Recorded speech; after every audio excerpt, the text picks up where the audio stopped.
You know, happy people are full of wonder. That's why I really like this Chesterton quote. Fairy tales tell us that apples are golden so that we recover that forgotten moment when we realize that they were green.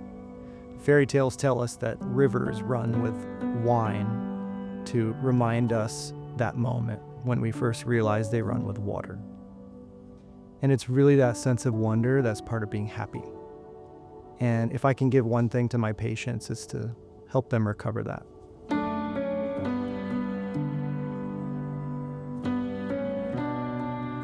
For me, the first experience was a very pleasurable experience. It was very euphoric. It kind of took me into another world that wasn't this world, and it wasn't inside of my head, but it was something that allowed me to see kind of where I was and what was going on inside of my head. And it kind of felt like a little bit of an out-of-body experience and going sort of on an adventure, but an adventure that I could control with my mind. I could immerse myself in the experience, but then when I got scared, I didn't feel afraid. One of the most moving stories that has come through this clinic is that of Kayla, who was adopted from Thailand into a wonderful family in Colorado. But in her mid-20s, she kind of felt like she needed to find her origins. College was the time where I really kind of was able to expand my brain, expand my knowledge, and psychedelic world intrigued me from the age of 20. And it just completely expanded my mind into a place that I just kind of just never would have gotten to if I had never gone down that path.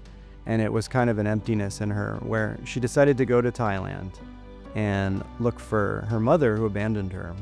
And she was at an orphanage, and they said that they did faintly remember her, but it didn't go anywhere. It was a kind of a dead end, and it really ate her up. And it really wasn't until she tried psychedelics that she found resolution to this question of, why would my mom do that to me? And I was in the nature with a couple really close friends, and it just blew my mind wide open. It made me realize how beautiful this world really is, how much we actually do, relate and need to be in nature. And she was driving down the road in Honolulu after a ketamine experience. And she rolled down the windows and she heard a tree full of birds at dusk. These myna birds were just chirping and squawking. And she had this mystical thought, I don't know what they're saying, but they must know something I don't know. And I have to just trust. And that helped her heal. And that's really, when we talk about mysticism as a healing force, that's what we mean. And I think if you live from that instinct and from your gut, from your soul, and you just have that drive, you will be taken care of.